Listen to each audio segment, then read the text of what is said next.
Merhaba, ben Tarık Ali Coşkun. Bugün hep birlikte ekşi mayalı ekmek yapacağız. Bir önceki videomda ekmek reçetesi hazırlama ve ön maya hazırlığı ile ilgili detaylı paylaşımlarda bulunmuştum. Dilerseniz önce o videomu da izleyebilirsiniz. Başlamadan önce bugün yapacağımız 400 gramlık ekmek için hazırladığımız reçetemizi bir hatırlayalım isterseniz. Bugün 400 gramlık bir ekmek yapacağız. İhtiyaç duyduğumuz ön maya miktarımız 120 gram, su 240 gram, tuz ise 8 gram. Ön maya hazırlarken kullandığımız 50 gram un ve 50 gram suyu ana miktarlardan düştüğümüzde kullanacağımız un miktarı 350 grama, su miktarı ise 190 grama düşüyor. Mayalanmaya ve işlemeye çok hızlı cevap verdiği için ve kolay ulaşılabilir olduğundan bugün özellikle çok amaçlı beyaz market unu tercih ettim. Siz birkaç defa beyaz unla deneme yaptıktan sonra farklı un karışımlarını deneyebilirsiniz. Yine aynı şekilde çok temel kavramlardan, hareketlerden ve süreçlerden bahsetmeye çalıştım. Ekşi mayalı ekmek üretimimiz doğal olarak belirli bir zaman alacak. Başladığımız andan ekmeğin yenilebilir hale gelinceye kadar geçecek aşamalara birlikte bir göz atalım isterseniz. Tablomda göreceğiniz süreler hep yaklaşık olarak verilmiş sürelerdir. Videomda da çok sık bahsedeceğim ve örneklerini vereceğim gibi aslında ne kadar yoğuracağımızı, ne kadar katlayacağımızı, ne kadar mayalandıracağımızı hamurumuzun kendisi bize söylüyor olacak. Tablomda verdiğim rakamlar yaklaşık bir hesaplama için size fikir verebilir. Ön maya hazırlığımızı 4 saat olarak hesaplayabiliriz. Yoğurma ve katlamalar 3 saatimizi alacaktır yaklaşık olarak. Ana mayalanma ve dinlenmemizi 2 saat olarak planlayabiliriz. Kalıplama ve tepsi mayamız da 1 saat. Tepsi mayamızdan sonra yapacağımız parmak testini eğer hamurumuz geçerse doğrudan fırına pişmeye de gönderebiliriz. Buzdolabında soğuk fermentasyona da bırakabiliriz. Eğer hemen pişireceksek bu süreç yaklaşık 10 saatimizi, buzdolabında soğuk fermentasyon yapacaksak yaklaşık 18 saatimizi alacak. Evet, hadi kolları sıvayalım şimdi. Evet, ön mayamız işaretlediğimiz yerin 2 katına ulaşmış. 2 ya da 3 katına ulaşması bizim için yeterli olacaktır. Daha fazla beklememize gerek yok. Artık hamurumuzu yoğurmaya başlayabiliriz. Başlamadan önce su testinden bahsetmek istiyorum. Aslında zaten görsel olarak 2-3 katına çıkmış bir maya su testinden geçecektir. Ancak ben yine de göstermek istiyorum. Hamur için ölçtüğümüz suyu bir kaba alın. Üzerine mayamızdan küçük bir kaşıkla bir parça atın ve yüzüp yüzmediğini kontrol edin. Mayamızın yüzmesi içinde yeteri kadar karbondioksit biriktiğini ve başarılı bir mayalanma geçirdiğini bize gösteriyor. Evet, mayamız yüzüyor. Harika. Ancak şunu unutmayın. Eğer ağır atalık unlarla bir ön maya hazırladıysanız başarılı bir mayalanma olmasına rağmen ağırlığından dolayı yüzmeyebilir. Bu kullanılmayacak bir maya olduğu anlamına gelmez. Tüm mayamızı da aynı kaba boşaltıp iyice açmaya çalışalım. Mayayı bir kaşık yardımıyla ya da bir çırpıcıyla mümkün olduğu kadar açmaya çalışıyoruz. Üzerinde bu hava kabarcıklarını görmemiz iyiye işaret. Evet, bu yeterlidir. Unumuzu da alalım. Karıştırmak için uygun bir kap ya da leğen kullanabilirsiniz evde bulunan. Ben unumu kullanmadan önce eliyorum. Çünkü eleme işlemi paket içinde sıkışmış unun mümkün olduğu kadar havalanmasını sağlıyor. Size başlamadan önce hidrolizden bahsetmek istiyorum. Hidroliz mayayı eklemeden 4-5 saat öncesinde hamurla suyu karıştırma, kavuşturma işlemidir. Birkaç büyük avantajı vardır bizim için. En önemli avantajı başlayacak amilaz aktivitesiyle karmaşık şekerlerin basit şekerlere dönmesi ve mayaya eklediğimizde mayalar için daha hazır yiyecek mama bulunmasını sağlamaktır. Aynı şekilde doğal olarak bulunan gluten ailesinin suyla birleşince disostit bağlarıyla gluten çatısını oluşturmada 4-5 saat önce başlayacaktır. Bu yüzden sıklıkla hidroliz işlemi yapıyorum ben de, ancak bugün yapmayacağım. Doğrudan maya ile beraber suyu eklemeyi planlıyorum. Tuzumuzu da ekleyelim. Tuzun ne zaman ekleneceğini de çok sık sorulan sorulardan bir tanesidir. Tuzu una eklediğiniz zamanın, aşamanın herhangi bir önemi yok. Merak etmeyin, tuz mayanızı öldürmez. Eğer yanlışlıkla kavanozu una dökmezseniz, %30'ları %40'ları geçmezse tuzu ne zaman eklediğinizin bir önemi de yoktur. Evet, mayamızı da ekleyelim. Elinize yapışmasını çok istemiyorsanız ilk karıştırma işlemini kaşıkla yapabilirsiniz.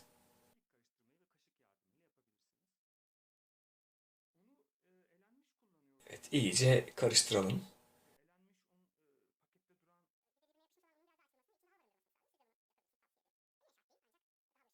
Kabı mümkün olduğunca temizlemeye çalışın çeperlerini.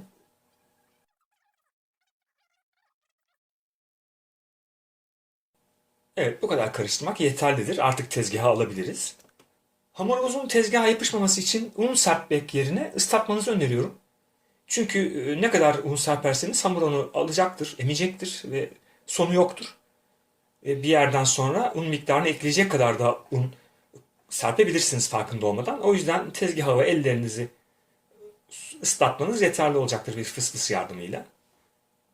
Evet, hamurumuzu yoğurmaya başlıyoruz. Yaklaşık 10-15 dakika yoğuracağız. Hamur yoğurma işlemini ne zaman kesmemiz gerektiğini kendisi bize söyleyecek. Çok farklı yoğurma teknikleri, yöntemleri göreceksiniz. Ben bileğimin içini kullanarak tüm gövdemin, omzumun gücünü hamura yansıttığım yöntemi tercih ediyorum. Daha az yorulmamı sağlıyor. Ana amaç hamura mekanik bir stres yaşatmaktır. Bu yüzden gerdirerek, ezerek yapılan tüm yoğurma işlemleri bizim için yeterlidir, geçerlidir. Bir süre sonra siz de size en sıcak gelen, en yakın gelen yoğurma tekniğini bulacaksınız. Zaten giderek yapısının daha elastik, daha yumuşak, oynaması daha güzel bir hamur haline geldiğini göreceksiniz.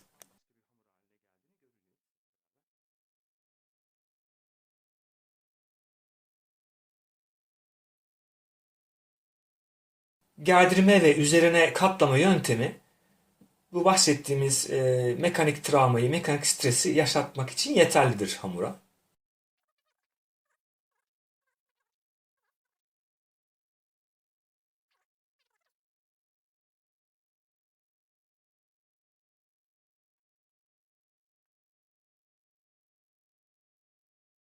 Evet, artık hamurumuz daha az yapışıyor tezgaha ve elimize.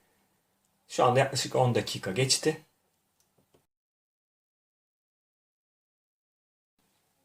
Bahsettiğim gibi hamur yoğurma işlemini kesmemiz gereken zamanı bize söyleyecek.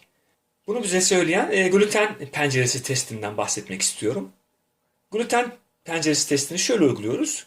İki elinizi ıslatın. Hamuru bir köşesinden incelterek açmaya, germeye ve inceltmeye çalışın. Eğer kopmadan esnemeye, uzamaya devam ediyorsa yoğurma işlemini bırakabiliriz demektir.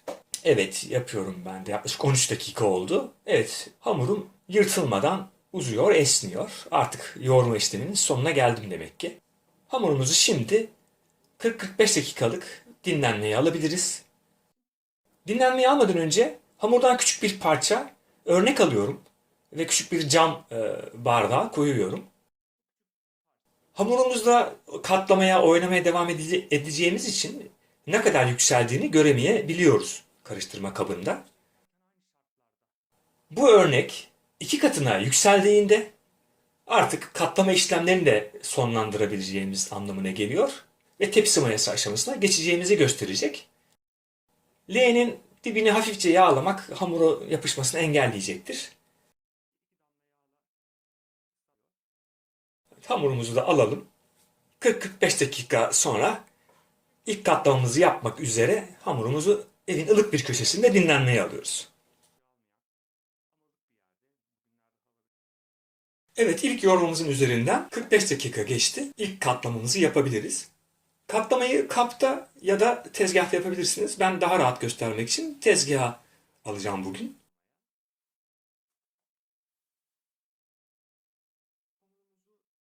Katlamanın ana amacı hamurun içine hava hapsetmek ve gererek uzatarak gluten çatısının oluşumunu uyarmaktır. 40-45 dakikada bir yaklaşık 3 ya da 4 kez katlama işlemine devam edeceğiz. Hamuru çok yoğurmadan zarf katlar gibi, bohça yapar gibi köşelerinden tutarak içe katlıyoruz. Bu işlemi yaparken hamuru çok yoğurmamaya, daha nazik olmaya dikkat edin. Peki hamurumuzu kaç defa katlayacağız? Bunu da yine yoğurmadaki gibi hamur bize kendi söyleyecek. Bu katlama izlerini görüyorsunuz. Katladıktan kısa süre sonra hamur eski halini almak için yayılacaktır. Eğer bir hamur katladıktan sonra yayılmıyor ve katlandığı şekilde duruyorsa artık katlama işleminin de sonuna geldiğini bize gösteriyor olacaktır. Biz dağılmadan sabit olduğunu görene kadar yaklaşık 3 ya da 4 kez katlama işlemini yapmaya devam edeceğiz. Evet, bir 45 dakika daha geçti. Gördüğümüz gibi hafifçe dağılmış. Bu katlama işlemini devam etmemiz gerektiğini bize gösteriyor. Yine hamuru çok yormadan kendi üzerine bir zarf gibi katlıyoruz. Size biraz yüzey geriliminden de bahsetmek istiyorum. Hamurunuz büyürken artık gluten çatısını uyarmak, oluşturmak için yüzey gerilimini arttırmamız gerekiyor. Ellerimizi 45 derecelik açıyla hamurun içine sokup kendimize doğru çekiyoruz. Bir kubbe haline getirmeye çalışıyoruz. Bunu artık her katlamadan sonra yapmanızı öneriyorum.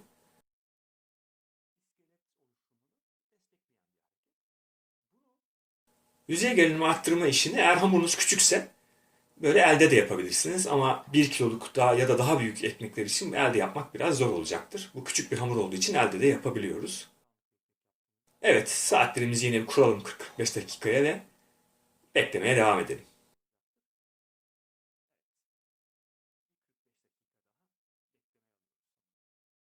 Evet, sıra geldi 3. katlamaya. Hamurumuz artık büyüyor ve daha derli toplu görünüyor. Çok fazla yayılmamış. Sanırım bir kez daha bundan sonra katlamamız yeterli olacaktır.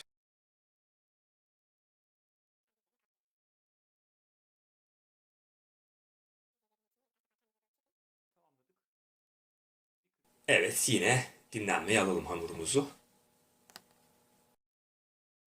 Bir 45 dakika daha geçti. Evet, hamurumuz derli toplu görünüyor. Sanırım son kez katlayacağız. İlk yoğurmadan bu yana yaklaşık 3-3,5 saat geçti. Daha pofuduk, içinde hava hapsolmuş bir hamur haline gelmiş zaten. Artık hamurumuzu ana dinlenme aşamasına geçirebiliriz. İlk yoğurmadan sonra küçük bir parça örnek almıştık. Bu aldığımız örnek biraz yükselmiş ancak henüz daha 2 katına ulaşmamış. 1,5-2 saat sonra yaklaşık olarak bunun 2-2,5 katının yükselmesini bekliyoruz. Ana hamurunuzu ve küçük örnek hamurunuzu aynı şartlarda saklamaya özen gösterin. Evet, yaklaşık 2-2,5 saat geçti. Örnek hamura bakıyorum. Evet, bayağı yükselmiş. Bu yükselme bizim için yeterlidir. Artık son aşamaya, tepsi mayası aşamasına geçebiliriz. Tepsi mayası hamurun son kez dinlendiği ve pişirmek istediğimiz kabın formunu almak için kullandığımız bir aşamadır. Yaklaşık 45 dakika, 1 saat sürmektedir tepsi mayası. Evdeki uygun birçok kalıbı tepsi mayası ya da kalıp olarak kullanabilirsiniz. Örneğin bir salata kabını içini bezle kaplayabilirsiniz. Ya da sıradan bir kek kalıbını kullanabilirsiniz. İçini yağlamayı unutmadan. Ben bugün basit ekmek sepeti kullanacağım. İçine bir duş bonesiyle kaplıyorum ve bolca unluyorum. Tezgaha ya da kalıbı unlarken bir çay süzgeci kullanıyorum. Elle serpince çünkü istediğimizden daha fazla un gidebiliyor. Tezgahımızı da unlayalım bu kez, artık sulamak istemiyorum. Örnek parçamızı da kullanalım, ziyan etmeyelim. Evet, hamurumuz gayet güzel görünüyor. Üzerinde elastik bir yapı var. Ters çevirip tezgaha alıyoruz. Artık hamura çok nazik davranmanızı öneririm. Onu çok yormadan. Yine açıyoruz. Son kez bir katlama yapıyoruz. Ben bugün dikdörtgen bir kalıp kullanacağım için dikdörtgen şeklinde katlayacağım. Ama siz bir yuvarlak bir kalıp kullanacaksanız kubbe şeklinde toparlayabilirsiniz. Yine yüzey gerilimi oluşturmaya çalışıyorum. Kalıbımıza ters yüz gelecek şekilde koyuyoruz. Peki tepsi mayamız ne kadar sürecek? Bunu da yine hamur bize kendisi söyleyecek, her zaman olduğu gibi. Son testimizden, parmak testinden bahsetmek istiyorum. Unlu bir bölgeye parmağınızla hafifçe dokunun. Göçükler oluşturmaya çalışın. Bastırdığınız oluşan bu göçükler hızla eski haline ulaşmaya çalıştığı zaman artık tepsi mayasının da sonuna geldiğimizi bir göstergesidir. Şu an henüz çok yükselmiyor. Ben biraz daha bekleteceğim. Yaklaşık 45 dakika, 1 saat sonra parmak testini tekrar uygulayacağım. Aradan 45 dakika geçti ve parmak testini tekrarlamak istiyorum. Hamurumuz biraz daha yükselmiş. Bazı noktalara basınç uyguluyorum. Evet, artık hızla eski haline gelmeye çalışıyor. Bu da bize tepsi mayamızın da sonuna geldiğini gösteriyor. Şu andan itibaren 2 tane tercihimiz var. Ekmeğimizi doğrudan fırına pişmeye de gönderebiliriz. Ya da soğuk fermentasyon amacıyla buzdolabına da koyabiliriz. Ben 8 ya da 12 saat yaklaşık soğuk fermentasyon uygulamayı planlıyorum. Eğer siz hemen pişirmek istiyorsanız soğuk fermentasyondan sonra uygulayacağım adımları takip edebilirsiniz. Soğuk fermentasyonun bize sağladığı bazı avantajlar var. Bunlardan en önemlileri bakteriler ve mayalar tarafından şekerlerin mümkün olduğunca tüketilmesi ve hamurumuzun, ekmeğimizin glisemik indeksinin düşürülmesi. Aynı şekilde fitazlar tarafından parçalanması ve antibesin maddelerinin mümkün olduğu kadar azalması, gluten ailesine üye proteinlerin aynı şekilde hidrolize edilmesi ve bizim için daha az zararlı hale gelmesi ve içinde atık madde olarak biriken aldehit ve ketonların aromasını, lezzetini arttırması gibi birçok avantajı vardır soğuk fermentasyonun. Ben geceyi geçirmesi üzere buzdolabının normal bir rafına koyacağım hamurumuzu. Evet, yarın görüşmek üzere. Sevgili hamur. Günaydın. Hamurumuz geceyi buzdolabında geçirdi. Ben fırına vermeden yaklaşık bir yarım saat önce buzdolabından çıkartıyorum kendine gelmesi için. Bir yağlı kağıt yardımıyla ters yüz ediyoruz hamurumuzu. Size biraz kesme işleminden bahsetmek istiyorum. Fırıncılıkta kesme işlemine bıçak açma denir. Ve bazı unlar daha iyi bıçak açan unlar olarak tanımlanır. Amaç pişerken içinde biriken karbondioksitin dışarı çıkması için yol göstermektir. Ancak bu hava kesmemize rağmen zayıf bulduğu başka yerlerden de hamuru yararak dışarı çıkabilir. Çok keskin bir bıçak ya da jilet yardımıyla hamurumuzu kesebiliriz. Jiletimizi hafifçe önce ıslatalım. Kesme işlemini tam yukarıdan yapmanızı önermiyorum. Çünkü çok çabuk açılıyor ve yukarıdan gelen ısıyla aniden kabuk oluşuyor ve genişlemesini engelliyor. O yüzden hafif yanlardan ve açılı yaklaşık içeri 2 santim girerek kesebilirsiniz. Farklı desenler, motifler yapabilirsiniz. Bu aynı zamanda sizin ekmeklerinizin de bir imzası olacaktır. Ben bütün bunlarla uğraşırken fırında yaklaşık 10-15 dakika öncesinde fansız bir şekilde 250 derecede ısıtıyorum. İçine fırın tepsimi ve bir metal kapta koyuyorum fırınım ısınırken. Evet, fırınımız iyice ısındı. İçerideki metal kabın amacı su buharı yaratması için kaynar su dökmek ya da buz kalıbı atmak içindir. İçeride ne kadar su buharı yaratabiliyorsak ekmeğimiz de o kadar hızla genişleyecek ve çıtır bir kabuk oluşturacaktır. Kapatmadan önce içeride bir fıs yardımıyla mümkün olduğu kadar ıslatmaya çalışalım. Ben ilk 20 dakika 250 derecede fansız olarak pişiriyorum. Son 10 dakikada içerideki buhar kaynağını dışarı alarak 200 derecede yine fansız pişirmeye devam ediyorum. Ancak sizin fırınınızın ısınma düzeyleri farklı olabilir. O yüzden son 10 dakikada gözünüzün fırında olmasını öneriyorum. Evet, ekmeğimiz pişti. Kestiğimiz yerin izini görüyorsunuz. Çok amaçlı beyaz un olduğu için çok fazla bıçak açmamış. Bu beklenen bir şeydi. Eğer ekmeklik bir un kullanırsanız bıçağın boylu boyunca açıldığını göreceksiniz. Gördüğünüz gibi zayıf bulduğu yerlerden de hamuru yararak dışarı çıkmış. Ekmeğin altından gelen bu tok ses ekmeğin iyi piştiğinin göstergelerinden bir tanesidir. Şimdi keselim bakalım.